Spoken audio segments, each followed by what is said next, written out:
bamanankan meno maliko nani maliko ka wala nyimano foli o nyeshe o kelingle na bela jeli mafo yan fo sigorola ka fo nyana ko bismillah ka bi bamanankan kuna foni so lun keneka mimi na wala li chama ke awye kuna fonunka anga la silite menuna anyi au kuna fonia ka iraula ka fo al silamaya de meton sarunye joro mali silameton hu conseil islamique jumali manyama mali silamedine nyimo ka fara ngon kanje kuluba groupement des leaders spirituels musulmans jumali manyama enfana karamgo asid Sheriff Ousmane Madani Haidara avec Côte d'Ivoire jamana kono tamana ni watina kabeni labenye Côte d'Ivoire al silamaya de meton sarubolo mimbe mauludu ba kofo ode stratégie ka adonin ko fe dugu kono lada mimbe abolo kata bonya sigi bonya tiguma ka wili ka foluke abika o lada o sira la tagama ka beni arabado ni jouer kalu kletan aninduru karamo Haidara ani aka délégation u bora ka dugu mine ni ngata fulidi dina nyumuko chamama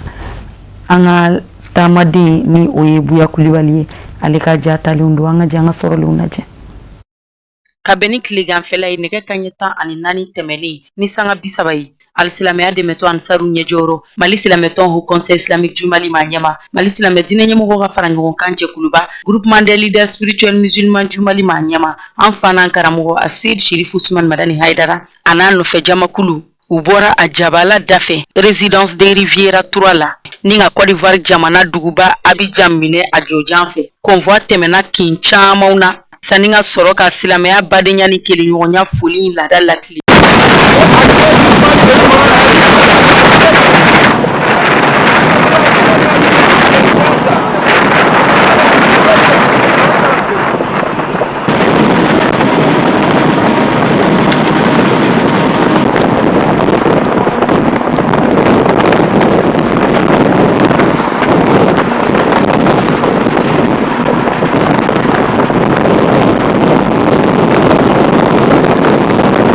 Cheikh Mufti Abdourahmane Sogodougou ale conseil supérieur des majlisi manyama ye Côte d'Ivoire jamana konnana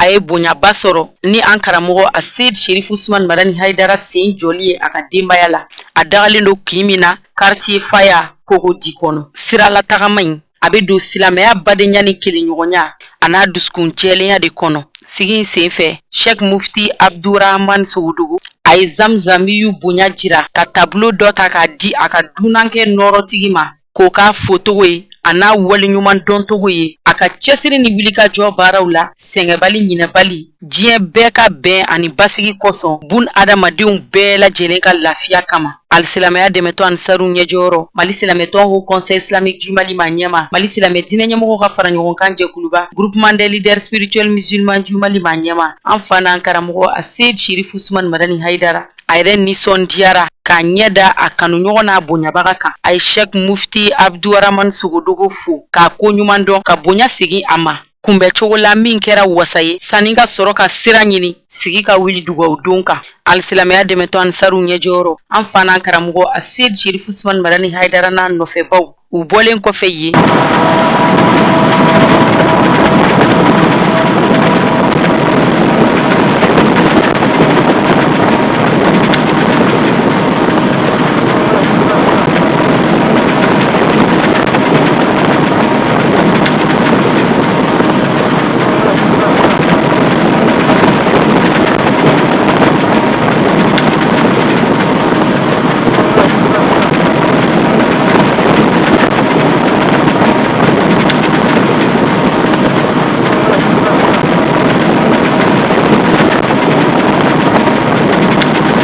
Utaru Senjo, Dr. Cheikh Mustafa Sonta Kadimbayala, Torika Tijania Kalifu General du Côte d'Ivoire jamana kono. Ale dagayro Benindu, quartier PK 18 ma Abobo kono. Bamadani Deni Basidan Traoré di u Senjora, Dr. Cheikh Mustafa Sonta Kadimbayala, Kabeni Wulafela nege kanyeta ani duru gosile nka temeni sanga bisabai. Kumbe chogo la fusamanchi ode kun labenendo kabla dunanke noro tiginye Cheikh Mustafa Sonta naka dembaya ube kun korotolendo ku nyeda dine jetura bainka abonya togola ubora ku jo blondala ka kumbe ninga labana ka sensen ka bisimila u ka denbaya kɔnɔ. Silamɛya foli ani badenya ni sinjiya foli tɛmɛnen kɔfɛ, maaba fila nunu masalala kosɛbɛ. Kɔrɔfɔ fanba bolila bɛɛ ni kelenɲɔgɔnya kan ani silamɛya badenya n'a sinjiya. K'aw ladɔnniya k'a fɔ alisilamɛya dɛmɛtɔ Ansaru ɲɛjɔyɔrɔ an fana karamɔgɔ Ased Sherifu Usmani Madani Haidara dunan tɛ nin du in kɔnɔ. Jɛkura tɛ, kɔrɔlen ko don. Kabiri ni san 1979 san Zamzamiyu bɛ nin du in sira la tagama. O y'a sɔrɔ Sheikh Mustafa ka cɛkɔrɔba ni o ye Laji Ngɛrɛ ye, ale tun bɛ balolen fo ka na se bi ma sira ma tigɛ. Bonya ma segin togo la, Sheikh Mustafa sɔnta a y'a kanu ka karamɔgɔ Haidara ladiya ni kitabu ye livre minnu kɔnɔ kumaw bi boli a ka cɛkɔrɔba ka tariku kan ni o ye Laji Ngɛrɛ ye. Bɔnye in senfɛ alisilamɛya dɛmɛtɔ Ansaru ɲɛjɔyɔrɔ an fana karamɔgɔ Ased Sherifu Usmani Madani Haidara a taara Laji Ngɛrɛ kaburu ziyara ka dugawudenw caman da u kan. Bɔnye nafama in min kɛra silamɛya ni badenya kan a kun cɛra nin togo de la. اللهم صل على سيدنا محمد الفاتح لما أغلق والخاتم لما سبق ناصر الحق بالحق والهادي إلى صراطك المستقيم وعلى آله حق قدره ومقداره العظيم سبحان ربك رب العزة عما يصفون وسلام على المرسلين والحمد لله رب العالمين. Kunnafoni nasira wɛrɛ fɛ Mali jamana minisiriso min ni o ka caw bi ɲɛsin maliden minnu ni olu sigilen don Mali jamana kɔ kan olu kunkan ko ɲɛnabɔli kama.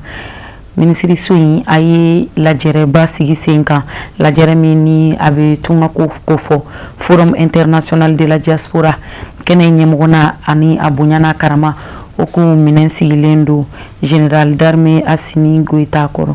K'aw ladɔnniya k'a fɔ a nɔna bilala kɛnɛ in kan Mali jamana minisiri ɲɛma Abdoulaye Maïga fɛ. Sigi yɛrɛ dakun bɛ bolila fɛn min kan tungarankew olu ka investissement ko bien fɛn bɛ tali kɛ u ka musakaw a labaara cogo ma u ka se ka kɛ sɔrɔ yiriwa siraw ye. Mamadu Ben Sherifu Sumano ani Nuhum Kone Sherifla TV Jabarani so tɔgɔ la an ka jɛ an ka sɔrɔlenw nɛ minnu kumakan bɛna lase Fatumata Kane fɛ. Mali jamana tungarankew ka lajɛrɛba ni o ye u ka forum ye a tako filanan a baaraw bɛna boli dakun min kan thème o de tungarankew bɛ su ni tile wuli ka jɔ baara min na jamana kɔ kan u ka sɔrɔtaw ka se k'u nafa ni ka tɔnɔ don jamana kɔnɔ. A lajɛrɛ laɲini yɛrɛ fanba de ka se ka hakili jagabɔw kɛ jamana ɲɛmaw ka taa se sɔrɔ musobaw ma ka taa se tungarankew yɛrɛ ma. Baara in labɛnbaw ka fɔ la a kun de ka se ka jɛɲɔgɔnya siraw ni sɔrɔ siraw sinsin jamana ɲɛmaw ani tungarankew ni ɲɔgɔn cɛ ka dannayaw sabati. Ɲɛta koɲɛw ka se ka sigi sen kan. Forum dɔrɔn tɛ, kumayɔrɔ tɛ, promesse yɔrɔ tɛ. A fɔra ye an ye an ka baara sigi min bɛ se ka tunkarankew min bɛ économie baara la, minnu bɛ commerce la, minnu bɛ usine jɔ la,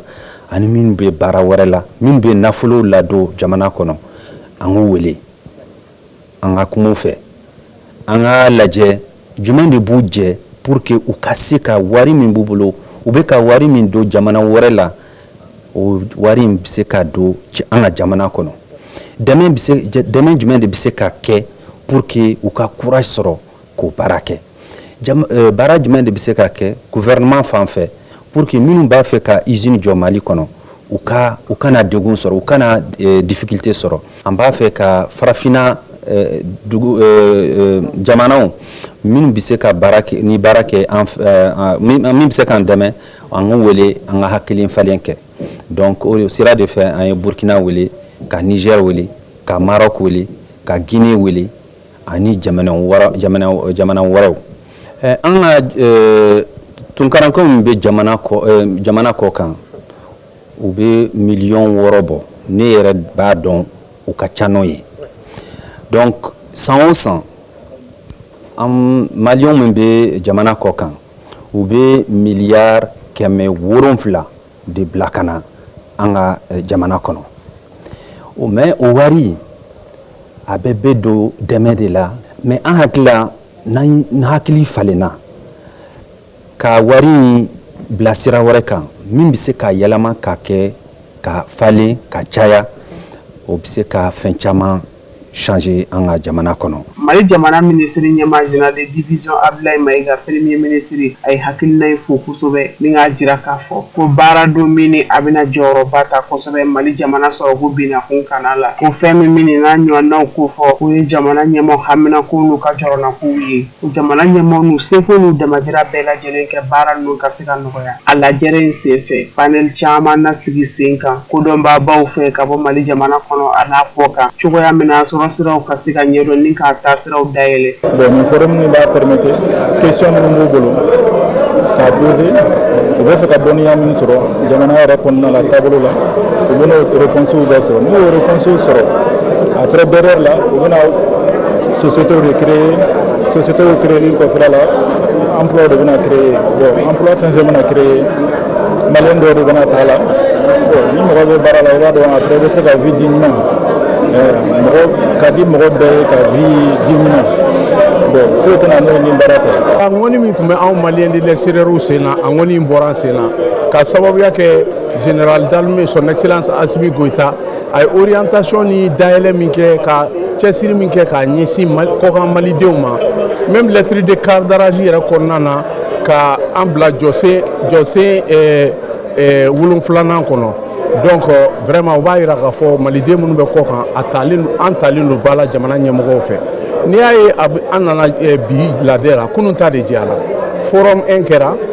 maliyɛnw kun sigasigalen don a ko la est ce que nin tɛna kɛ forum kɔrɔl min bɛ kɛ ka tila k'a bila tiroir kɔnɔ ka datugu k'a bila yen mais u nalen forum 1 na sisan ministre min an kunna n'o ye ministre Musa Aga Tahir a ka cɛsiri kɔnɔna na ani président Habib Sila ka ɲɛmɔgɔya kɔnɔna na u nana ye k'a fɔ cette fois-ci c'est différent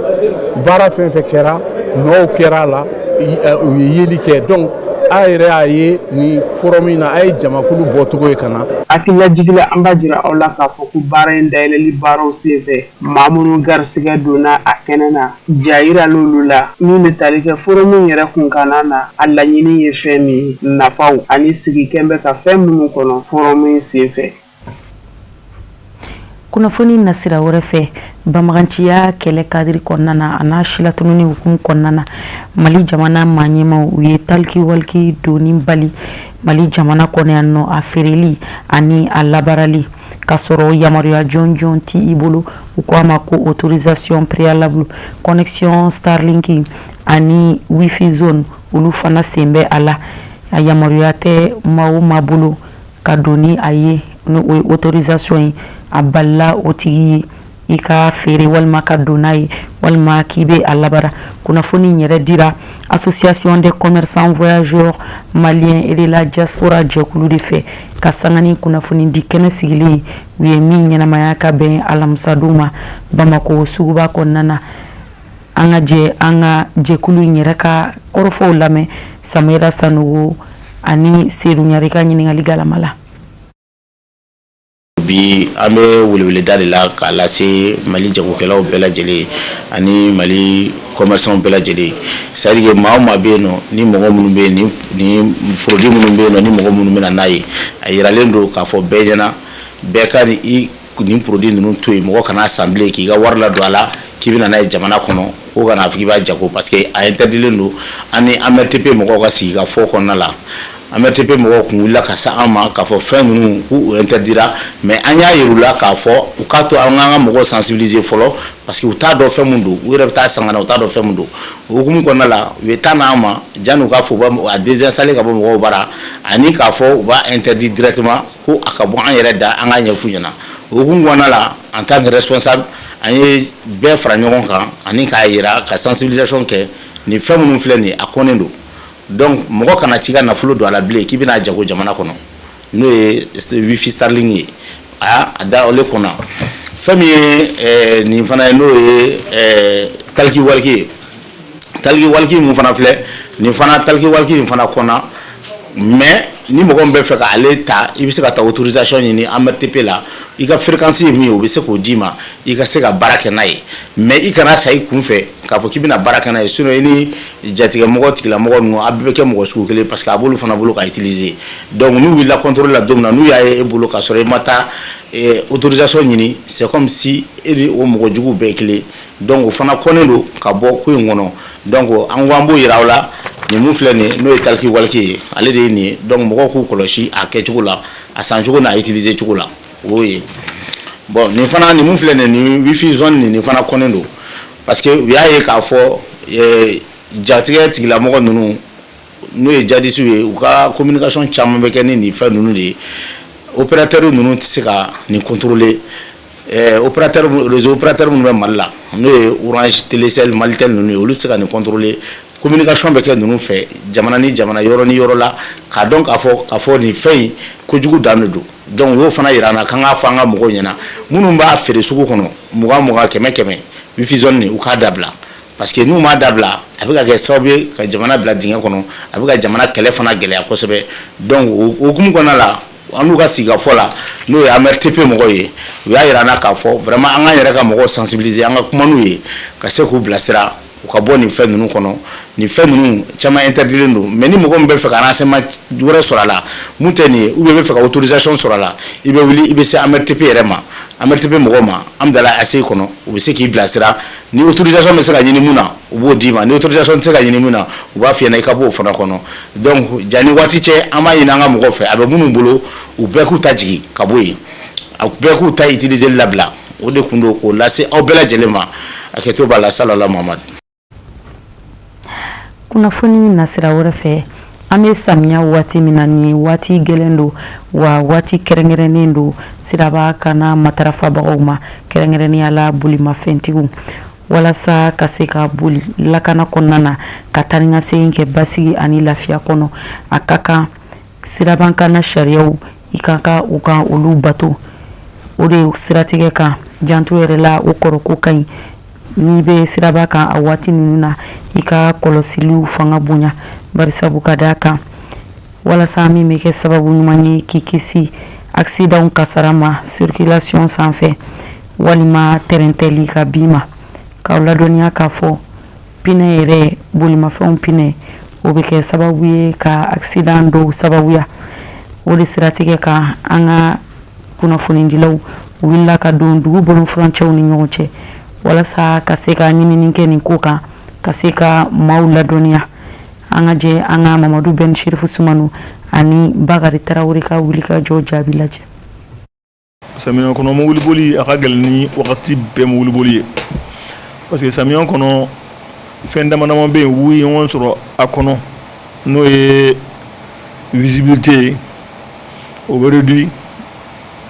o ka ni san bɛ nalen n'o ye soso ye i b'a sɔrɔ i bɛ taa ɲigilen sɔrɔ tuma dɔw la ou bien tuma dɔw la nappe dɔw flaques sigilen bɛ sira kan ji b'a sanfɛ i bɛ wolo cɛ ma n'o kɛra dɔrɔn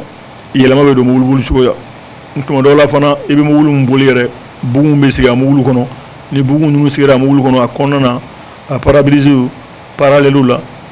latéraux intérieurs ani ɲɛfɛla hali vitre ba mun i bɛ yeli kɛ n'a ye bugun bɛ sigi a bɛɛ la o nin bɛɛ ye fiɲɛ ye nin bɛɛ ye kɔlɔlɔ ye k'a lase samiya kɔnɔ mobiliboli ma nin bɛɛ de kan ka sɛgɛsɛgɛ nin bɛɛ de kan ka ɲɛɲini k'a lajɛ i k'i rassurer nin détail fitinin a man dɔgɔ nin détail fitinin kelen o kelen bɛ se ka accident provoquer nin détail fitinin kelen o kelen bɛ se ka problème ba créer mobilibolibaga ma ka sɔrɔ a ma attention kɛ ka sɔrɔ a ma bɔ a kalama. u bɛ voyager dugutaga sira kan samiya fɛ koba belebeleba fila bɛ yen u kan k'u janto a la a fɔlɔfɔlɔ ye mun ye u ka da la k'a fɔ ko samiya fɛ distance de freinage bɛ réduit. L'adhésion des pneus structuraux, surtout ni mobile bɛ tuma dɔ la an b'a fɔ en temps ordinaire ni pneu sugu kelen ma monter ɲɛfɛ pneu sugu kelen ma monter kɔfɛ ni n ko pneu sugu kelen pneu dɔw bɛ yen structure bɛ yen c'est un peu plutôt technique diagonale bɛ yen radial bɛ yen olu bɛɛ de b'a la bon en dehors de tout ça i k'a dɔn k'a fɔ ko